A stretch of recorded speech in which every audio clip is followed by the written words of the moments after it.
Hello, everybody, and welcome into the Pigskin Project YouTube channel. I am Matt Hartman, and today Ryan, Ben, and I talk everything Sunday, Week 7 in the NFL. We talk about Saints Bears, my Saints against Ryan's Bears, a fun little matchup. The Colts Chargers and the Commanders Cowboys, all as our games of the week, and then obviously we stroll into Pigskin Pick'em. We pick every single game this week, and then some Pigskin Payout to close it out. But without wasting any more time, let's swing into the video. The Sunday weekend, we're going to go in order uh, of the three games that we talked about. So let's start in Chicago, talking about the New Orleans Saints traveling to the Chicago Bears. Once again, an extension of the narrative bull. The Bears come out of one, they're right into another one. Spencer Rattler, Caleb Williams, they were teammates in 2021 and in a game that very forgettable 2021 football game in Dallas. Just Don't look nothing that one up. happened. And then Dennis Allen, the former Saints head coach, is now the Bears defensive coordinator. So there's obvious, just at odds here with this one. So that's some fun with it. But this was Ryan's game, so let's kick it over to Ryan first. I just want to say, right, this could very well be like such a bad trap game because the Bears literally Yeah. have not beaten the New Orleans Saints since December 11th of 2008. So, and not to mention, the Saints are playing great football, even though they're not finishing, right? They're staying competitive with teams that are good, like the Patriots, for example, the Bills, like, just to name a couple, like those are good opponents. Even though they're a 1-4 team, I was just explaining this to my girlfriend because she was asking me after the Commanders game who the Bears are playing next. I said they're playing the 1-4 Saints, and she goes, "Oh, okay." And I'm like, "No, no, no, no, no, no, no, no. Let's not do that." Because it would be very Bears like to overlook the Saints team a mere 6 days after going off of a very high momentum. I would argue that's one of the most important games of the season that the Bears won on Monday. And, just kind of let that hangover ride out until Sunday and get slapped in the face by Spencer Rattler and the Saints. Um, it's also interesting for me to note, and this is purely speculation at this point. I doubt something's going to happen between now and then, but like the Saints are featured in a lot of different trade negotiations. And I think it's at least worth noting that nobody knows what version of the Saints we're going to see out on the field on Sunday because there might be a player moved within the next 5 minutes. Like, it seems like the Saints are going to be sellers at the end of the day. Now, like I said, I don't anticipate a move happening soon because I would probably hope, for your case, Matt, that they really draw this out into the last second to really milk out every bit of compensation that they can get from these people that want their players. But I think at least it's worth noting in the heat of trade negotiations for the next couple weeks that, hey, this is a team that could look like sellers and look completely different towards the back half. As far as my Bears, I have no idea what to expect out of them, but I'm more excited to find out about Matt how you're feeling going into this one. Overall, I think there are pieces of this defense that I think the Saints could certainly attack. Talking about how efficient Rattler has been this season, the Bears in pass defense have not been efficient, but they've been splashy. They've been really splashy the last few weeks with those turnovers. The Saints are tied for top 10 in least amount of giveaways this year. They have four, actually tied with the Colts and tied with the Bears. So again, this is a team that doesn't turn the ball over, is pretty efficient down to down. It just comes down to red zone percentage. It comes down to, you said it, finishing inside the red area because Chicago is tied for 24th in opponent red zone touchdown percentage. So when you get down there, the Bears have been just they've been gettable. I said this phrase last week when I talked about the Patriots. Is there? It's another gettable game for Spencer Rattler to be able to move the ball and just access all parts of the field. kind of let down with the receiving talent last week. You have the Juwan Johnson fumble, you have Olave kind of drop a fingertip catch in the end zone. So just margins along against the Patriots, and Drake May having the performance that he did down the field. It was again, you said it right. They're hanging in these games, they're in them. And the thing I want to see with the Bears is this Bears run game truly legit, because ironically enough, like the Saints are top 5 in rush EPA, which is kind of translated to how many fumbles they were able to force against New York, but they're still 13th in success rate. So overall, like, teams aren't overly efficient on the ground. And is this a one-off schemed up game plan that you had against the Commanders that you can't really follow up against the Saints? We'll find out together. Matt, let me ask you one question before we cut to Ben. We're 5 weeks in. Your team's 1-4, but they're competitive at 1-4 1 and in 5. every single one of these, or 1-5. I apologize. 1-5.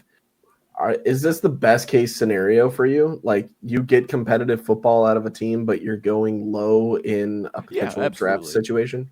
Yeah. Okay. Yeah. I think, and again, I think there's a lot of buzz. You said it. It's no secret with the way the Saints are treating it. I think everybody is available for the right price with a team that's 1-5. Like, it is what it is. But I don't want to see guys just traded away for the sake of trading away. Like, I really don't.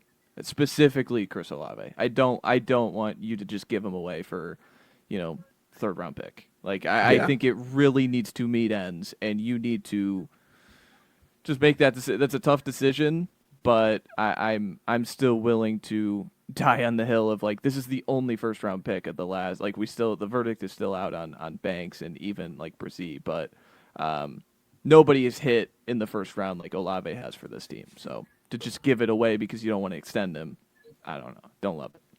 Ben?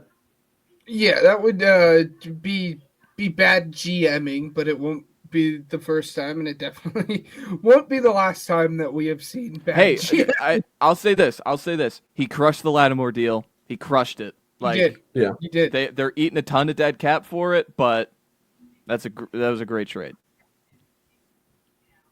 Yes, it absolutely was. That being said, I mean, you guys had talked about it. The Saints they're not a good football team, but they play smart football. And you have to, to counteract that, you can't make dumb mistakes. And you have to kind of cross your T's and dot your I's when you're playing them, because they're a disciplined football team. And as Ryan, you pointed out, I think this is a very real possibility that, the Saints come into town and you lose this game. 2 points in terms of kind of like players that I think are worth noting to keep an eye on, and players for props that, you might want to throw in there for your bets.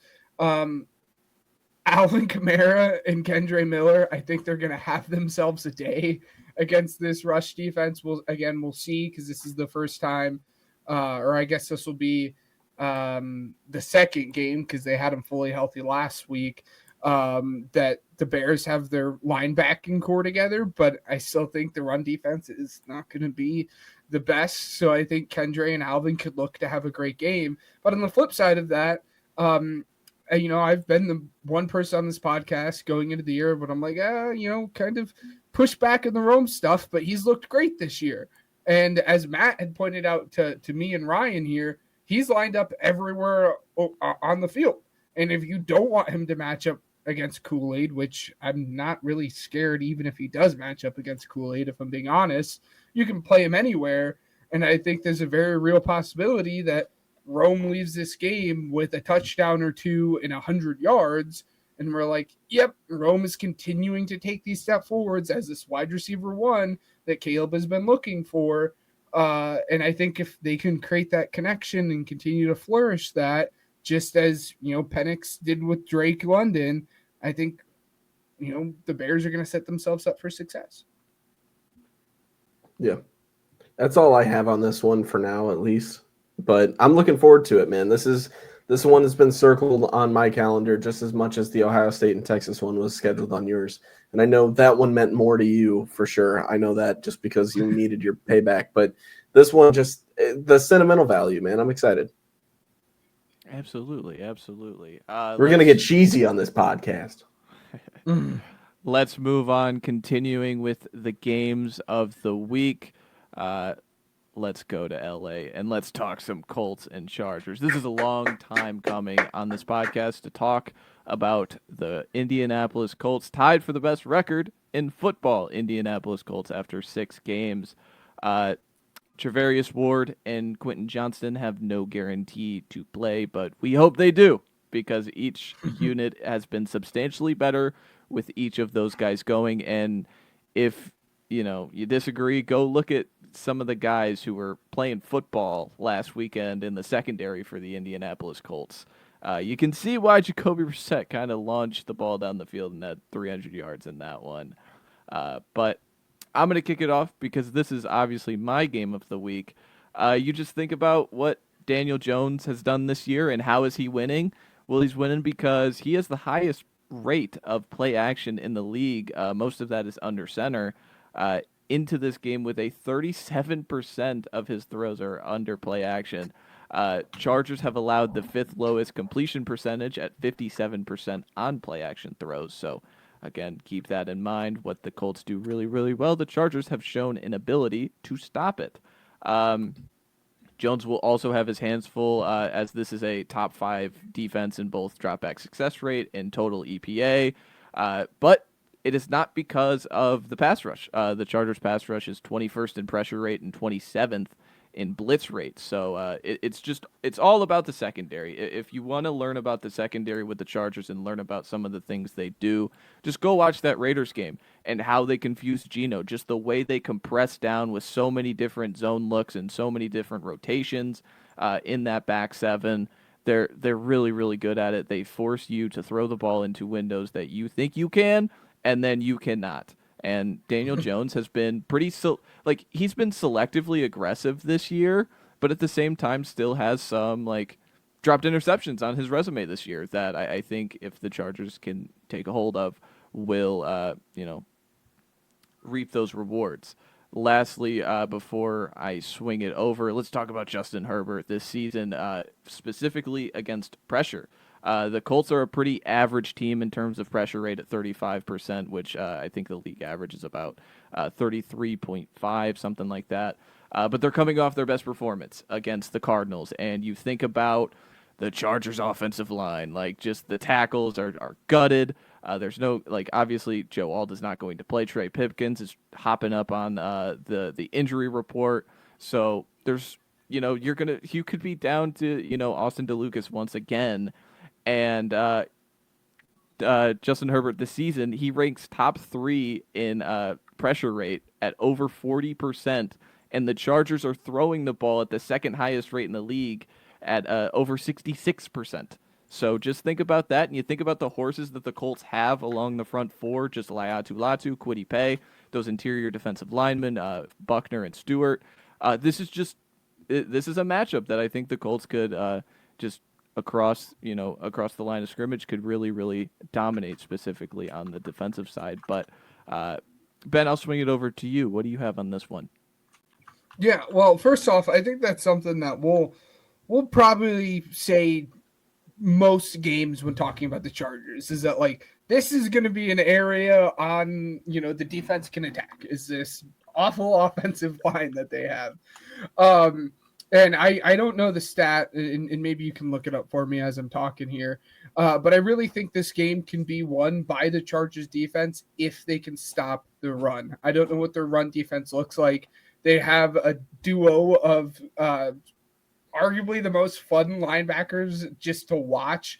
Again, I don't know what the run defense looks like, but the duo of Henley and Troy Dye, they're just like this 2 athletic freaks running around the football field, and it's hard to not just smile when you see it, just in true football guy fashion.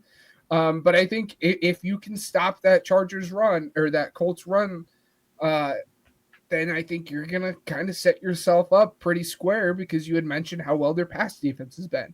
but that is a big task because through the first 6 weeks of the season, Jonathan Taylor has looked like the best running back in the NFL, and he's kind of bounced back to the Jonathan Taylor that we came accustomed to 2 or 3 years ago. But I think, again, this game can be won if the Chargers can limit him, because I think right now we're at a spot where, like, you're not going to stop him. It's just how much damage can we prevent him from doing at this point. But again, if they can limit that, I think the Chargers are going to find themselves in an advantageous situation. Did you go ahead, Ben? I'm sorry. Find any stats about that Chargers run defense? Yeah, I'll take it from here. Like, that's my matchup. Is obvious. It's Jonathan Taylor versus this rush defense because, and specifically the low red zone, because how good the Chargers pass defense is. Their run defense is not that great. They're 23rd in rush EPA and 20th in success rate. So they're kind of at that bottom tier of it all.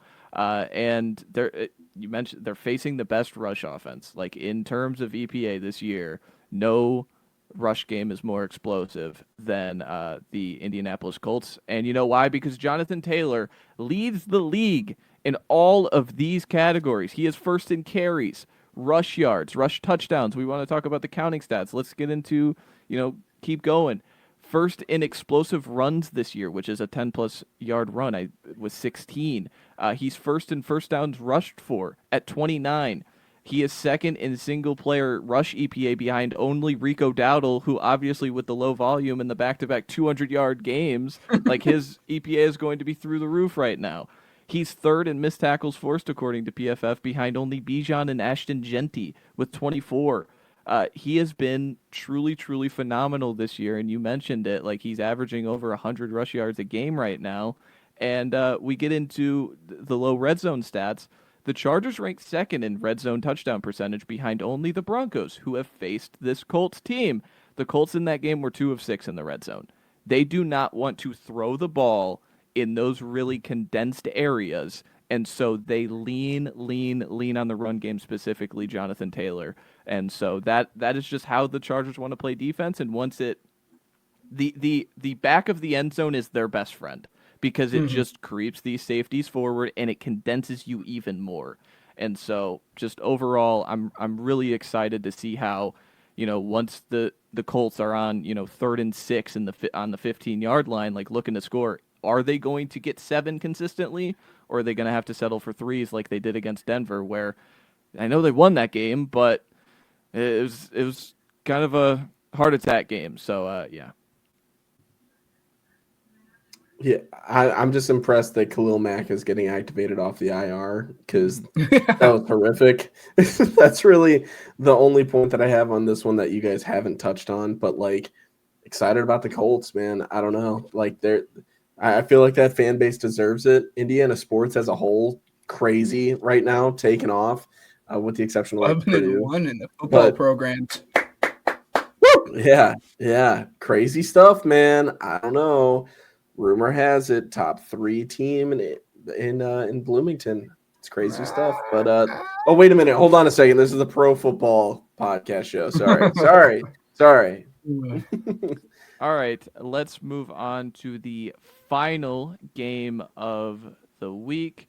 The Commanders travel to Dallas in a pretty much close to pick'em game here, with the highest over-under total of the week. CeeDee Lamb may be back, which will be an obvious plus for the Dallas Cowboys.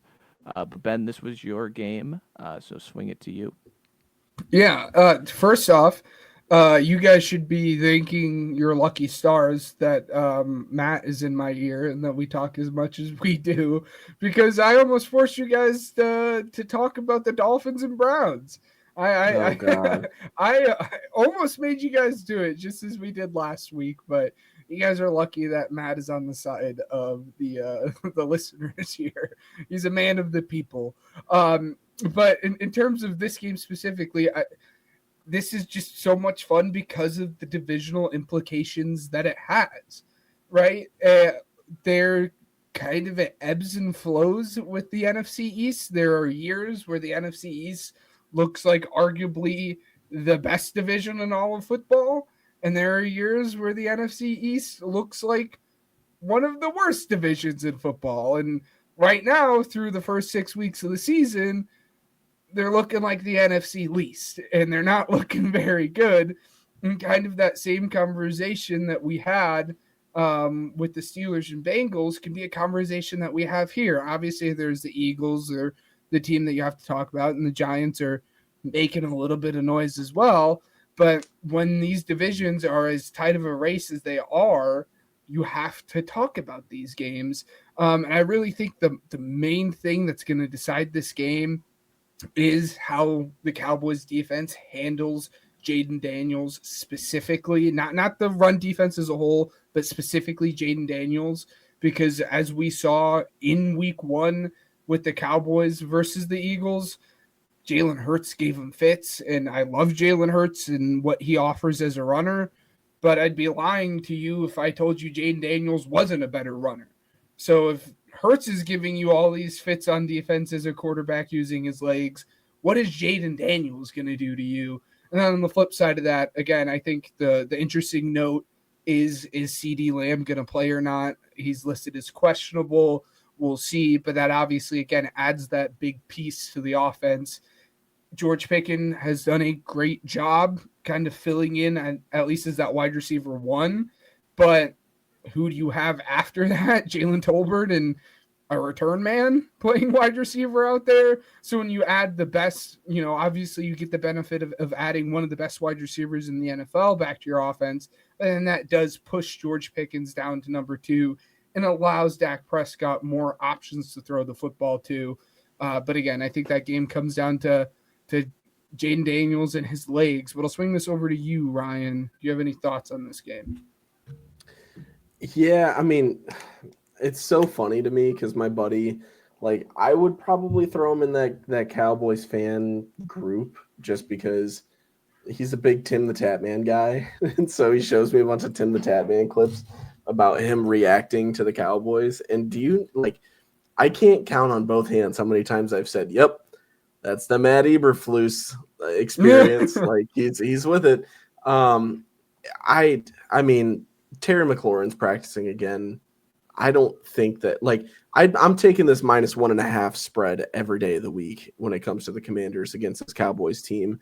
And I know that the Cowboys look good on offense. That's fine. But I think that the Commanders are going to be able to blow them out to where, maybe not blow them out, but I mean, definitely cover. I mean, that's a low line to me. I don't know, because the Commanders were favored 5.5 against the Bears. And I mean, Bears beat them. And so maybe that line changed a little bit. I don't know, but it's just like, if they're favored 5.5, I would assume everybody's in agreement here that the Bears defense looks better than the Cowboys, right? So like, are we not saying that, or are we saying that, Jaden's not going to score that much with his number 1 receiver back? Like that's crazy to me. I think -1.5 is safe. In fact, I'm spoiler alert, adding that to my pick. Nah, I can't because I do my anytime touchdown. Take it anyway. So -1.5, sure, do it. Actually, up the odds. Take -2.5. They're going to win by a field goal at least. Ooh. Whoa, getting crazy. I know. Hold the sign, guys. You know what I'm talking about. Yeah, there's a reason that this point total is as high as it is. These are 2 top 10 offenses by most advanced metrics. Washington's rush EPA takes a massive dip this week because of the fumbles they had, especially in the crucial points of the game. But you think about, let's talk about the defenses. The Commanders' defense continues to show leaks. Just you mentioned it with Swift, like talking about the outside zone stuff, like Wagner and Luvu, very tight-hipped linebackers. They don't get to the edge in this urgent way that most other linebackers can and stop those kind of schemes. And you talk about Dallas this year, like this rushing scheme is uber creative. Like they have been tremendous this year with and you think about all the offensive linemen they're missing this season, and they've still been extremely efficient. And then we talk about the quarterbacks as we have to. Dak's been phenomenal. Duh. I'll say duh because I'm the resident Dak guy. But he's top 5 in all the counting stats you want him to be top 5 in. He's top 10 in most advanced metrics. He has 70 plus quarterback pressures this season according to Next Gen Stats. He's the only one with under 10 total sacks of those 12 players.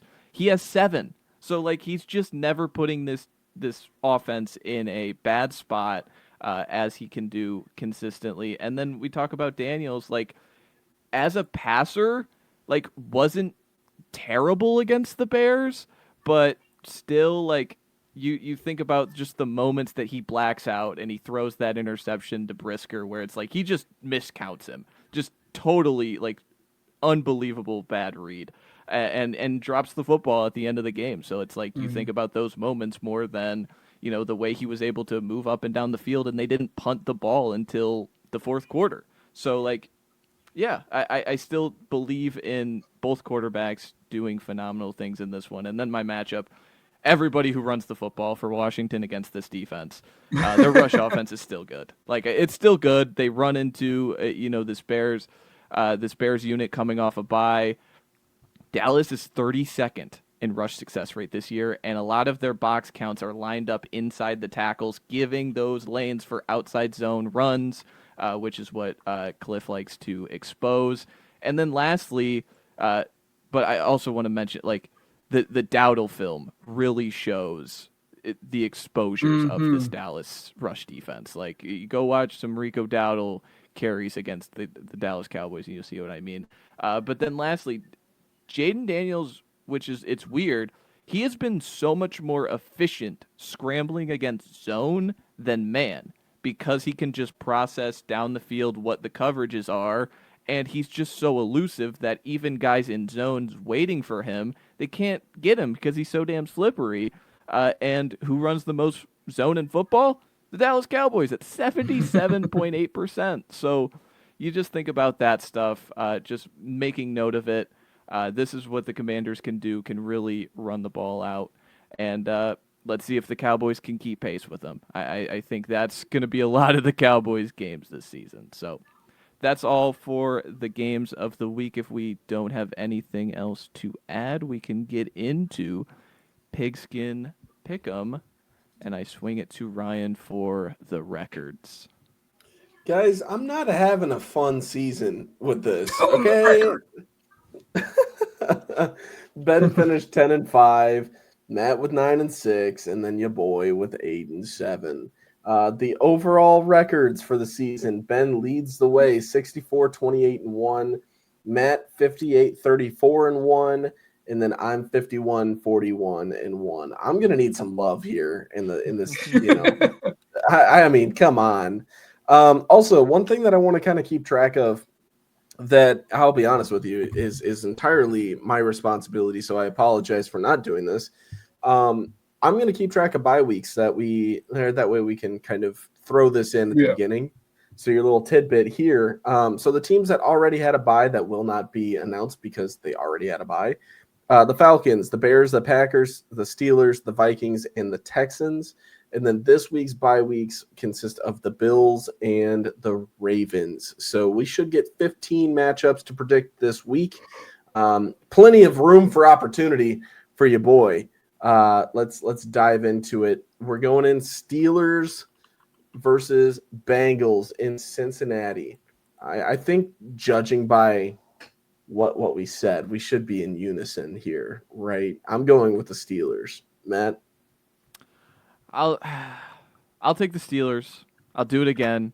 I really had a hunch. I wanted to fade the Eagles last week, but I didn't want to take the Giants, if that makes sense. This week I'm not looking to fade the Steelers, so I'll take them here. Ben? Yeah, I'm going the Steelers here. And then we've got the Rams and Jaguars in London Sunday morning, baby. I'm taking the home team Jags. Matt? This is where they win, right? Wrong. Let's take the Rams. Ooh. Does Puka play in your mind? Is that a thing? No. Puka's he's out. Like, he's definitely not playing. As a fantasy owner, I shed a tear. I know. Yeah, Ben? I'm going with the London Jaguars. Like that is London's team. We're going with they might be the only team that actually like gets like the quote unquote home field advantage while playing their home game. They You got guys killed by can't the see Bears me, last but year. I'm air quote. Yes, but again, they're London's.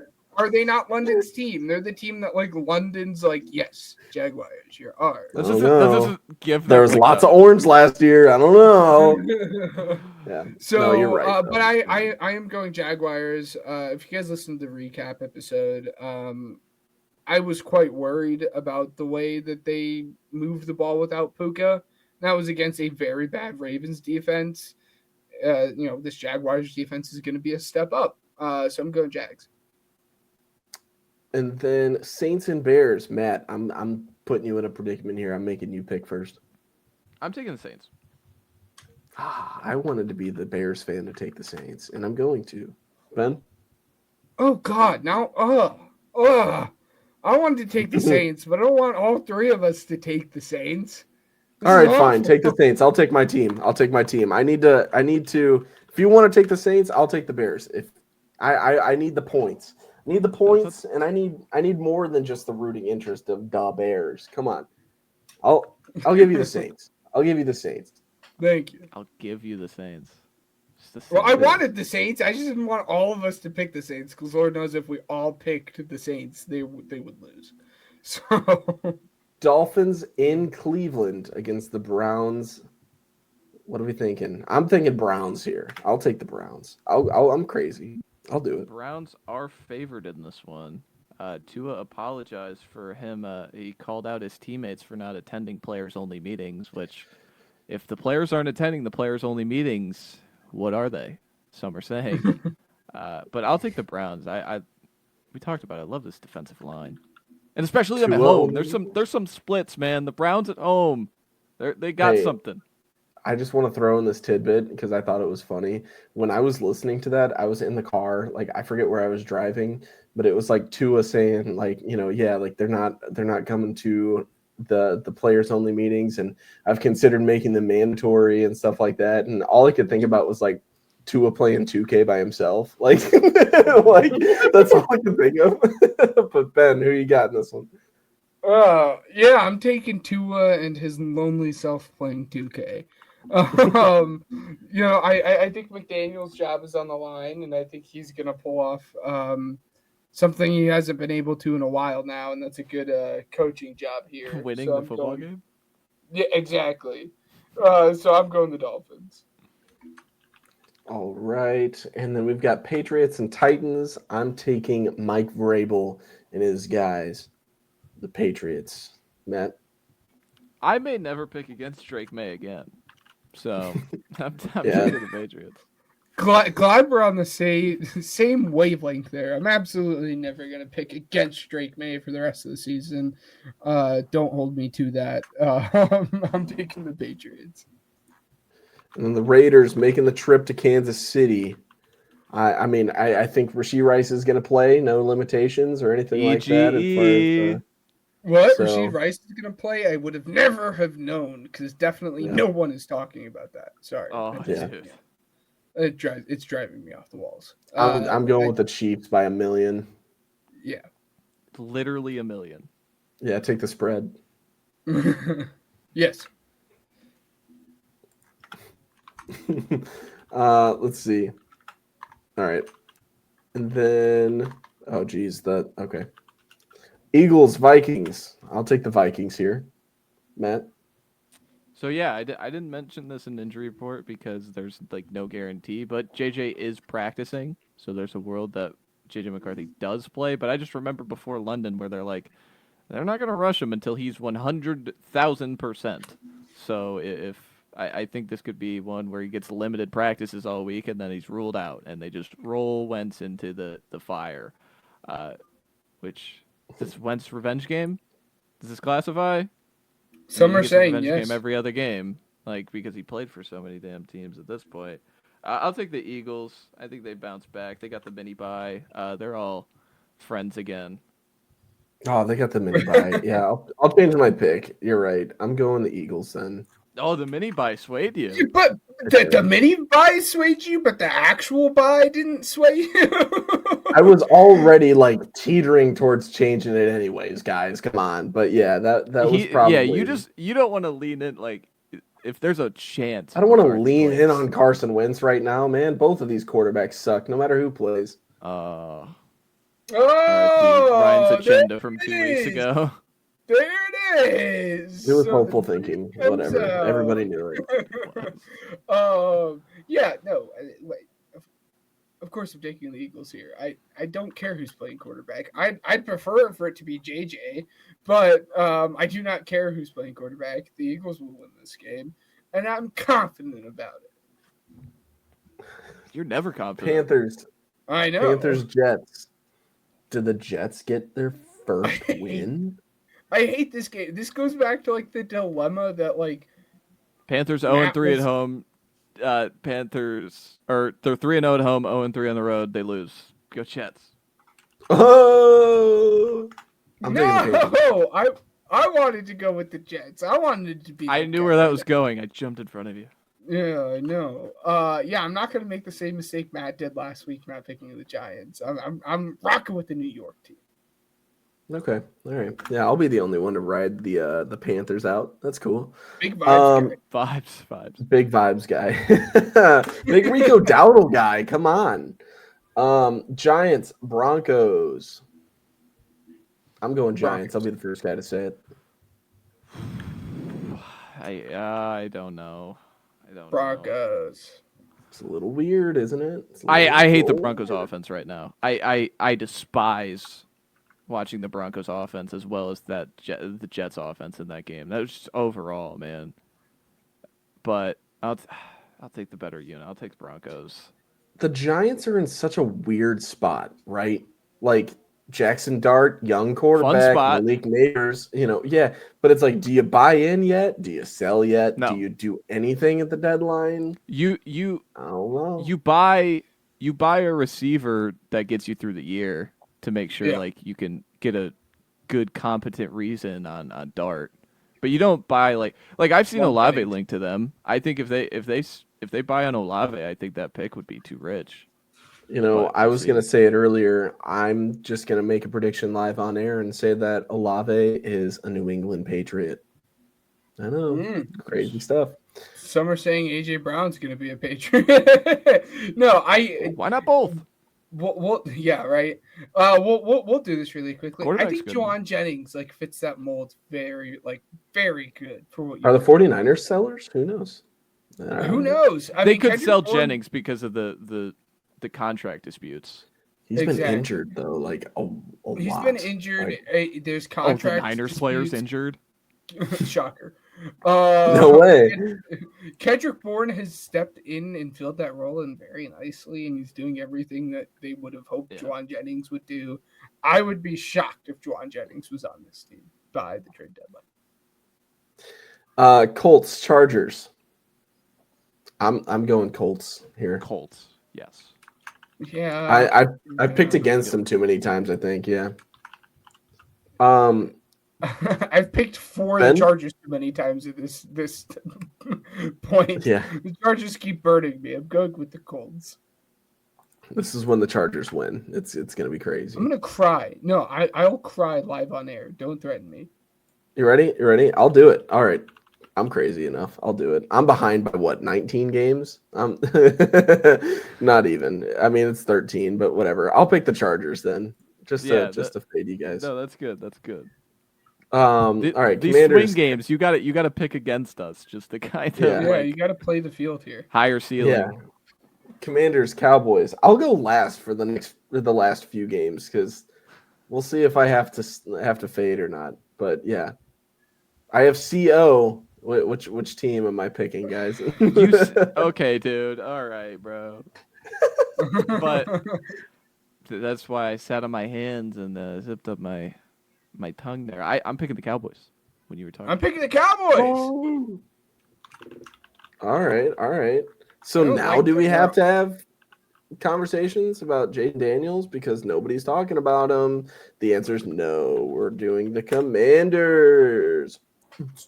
Have you seen okay. their like next 3 games after this one? It's Like kind of rough, isn't it? they kind of need this one Yeah. because you get into a road game on Monday Night Football against the Chiefs, home Sunday Night Football against Seattle, and then a Brady game against the Lions. So you think about their next 3, like they kind of need this one to feel like you could go 2-2 in that stretch because they're already 3-3. Yeah, they are. Mm-hmm. Packers Cardinals. I mean, come on, guys. I can't fade you here, right? There's no way. Give me the Yeah. Packers. Give me the Packers. You're like, do it. I Oh dare my you. gosh! Did you guys? This is a history in the making on the podcast. Ryan taking over on Aaron Rodgers' yards and also picking the Packers. Who is this man? What happened to the caller from Chicago? I'm a desperate man. What can I say? I His need new villain money is and I Jaden need Daniels. picks. Dude, we beat him. It's fine. Yeah, like he's Falcons riding 40. high. Yeah, Falcons 49. This is the week that the Bears lose. All vibes are going crazy right now. Like I'm picking Packers and Aaron Rodgers. Falcons, Niners. What are we doing? Dude, the Falcons pass rush good. Is it good? I'm it's good. really close. It's good. I'm really close. It's They good. sent so much pressure. It's good. And that being said, give me the Niners. I know Kittle's like might play. No guarantee. No guarantee on Purdy either. Oh, give me Atlanta. Dude, oh god. This I kind of want to go against Ben on this one. Just I'm going just against not Ben. like I'm not happy. Like I think this is just gonna be like a weird season for Penix where he's just gonna have like the both ends of it, and we're just gonna leave the season. Oh, he's gonna be a rookie quarterback? Yeah, we're gonna be like, well, is he good or is he not good? Yeah. I'm also going the 49ers here. And then Buccaneers, Lions, Monday Night Football. Matt? Give me the Buccaneers. Oh. Brian Branch is suspended. For those who haven't, if for those who live under a rock, there's a fun fight that broke out where Brian Branch just whooped Juju into next week. Because of that, Brian Branch is suspended 1 game. They already have injuries on the back end, given obviously the Bucs are facing their own injury woes, but Mike Evans might be back for this game. Who knows? Don't care. Give me Baker. He has that dog in it. Matt? I'm taking the Lions. Yeah. I'm also taking the Lions. As much as I will be rooting for the Buccaneers, surprise, surprise, I'm a big Baker guy, if you did not know. Texans, Seahawks. I'm going Seahawks here. I know I said I'd pick last, but I feel like that's self-explanatory. Seahawks looks good, man. Yep. All right, so that'll do it for Pigskin Pick'em. If I could spell Seahawks right, good lord. Okay, so that'll do it for Pigskin Pick'em this week. As always, we will have your records, or our records, I guess, but our predictions and the outcomes next week. And let's make some money, boys. Pigskin Payout. To remind you, please gamble responsibly. And then our Thursday Night Football parlay is under, 22.5, I believe the line is. I don't know. I bet it live on air. Under 22.5 total points for the first half. For the first half. And then I had Aaron Rodgers over 216.5 passing yards. And then Ben had DK anytime touchdown. And speaking of anytime touchdowns, my anytime touchdown parlay of the week is Brian Thomas Jr., Rico Dowdle, Rome Odunze, and Jonathan Taylor. He's on the Rico. He's on the Rico train. You guys heard it here. He's gonna hurt me, dude. It's gonna be awesome. He absolutely, he's gonna hurt you, and there's not much you can do about that. Yeah, You're you're not talking to the guy that picked Saquon to score 2 touchdowns. I mean, what happened there? Who knows? That never happened. That game never happened. Saquon Barkley, that's a person. He exists. You picked the wrong running back. That's all right. Really quickly, yes, this is, as we've talked about, a our pro football show here. That being said, I mentioned just a little bit on the college football show about a parlay I was whipping up. I ended up whipping that up and placing a $5 on it. That one ended up looking like a USC money line over on the 61.5 points in Washington money line. The payout for that's crazy. It's like $5 Long to live win. the Pac-12. Long live. The payout for that ended up being like $5 to win like $85. But what you guys are actually here for, my pro football parlay is Seattle money line at -178, Saints to cover a +10.5 spread, and the Buccaneers to cover a +7.5 spread. That gives you +242, so not a crazy payout, but it's safe. I feel confident in that. That's $5 to win roughly $22 ish and some change there. $10 wins you $24.20. Yeah. So Nice. Matt, nice. what are you cooking? Yeah. Man? So we're scoring points this weekend. All right? Mhm. We're scoring points. And two teams that I have no doubt in watching them at home this season score points, the Chiefs and the Cowboys. They have been scoring points at home. Give me the Chiefs over 29.5 team total at home against the Raiders, the lifeless Raiders. And then give me over 27.5 on the Cowboys. I failed to mention this. Guys, the Cowboys have had 2 games at home this season, and both of them they have scored over 40 points, including a tie and a walk-off kick. So I don't want to deal with anything with a spread or, the other team scoring. I just know Dallas is going to score. And then lastly, if I want points. I want the over. Let's find the nasty. Let's find the gross. Over 39.5, Dolphins, Browns. The lefties from Hawaii slinging it in Cleveland. Come on, give me a break. You can get 40. Give me 40 points. Thank you. That's plus 612 on FanDuel, plus 628 on DraftKings currently. So odds are subject to change. Gamble responsibly. But let's score some points this weekend. Yeah, and make some money doing it. I did not do, I guess, make my parlay in terms of the what's it called, the final points, because not all the games are available. So, best of luck to you. I tried to make it so that you can find that on Sunday or Saturday whenever these lines are made, and you can do that. So I apologize for not having that week in and week out, but